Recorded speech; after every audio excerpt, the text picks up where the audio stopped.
अस्सलाम वालेकुम बच्चों, आज मैं आपके लिए एक नज़म लाई हूँ बहादुर किसान।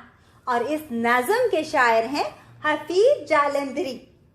सवेरे अंधेरे अंधेरे उठा, लिए बैल खेतों की जानिब चला, है सारा जमाना अभी सो रहा, मगर इसका ये वक्त है काम का, उसे हर घड़ी काम ही का धिया, बड़ा मेहनती है बहादुर किसान।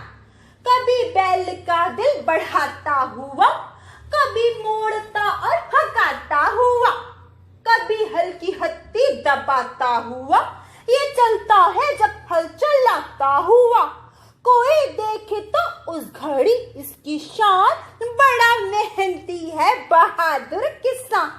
कड़ी धूप चारों तरफ छा गई, हवा जिसकी गर्मी से थर्रा गई, ये बैलों की जोड़ी जो घबरा गई, तो उसकी जगह दूसरी आ गई।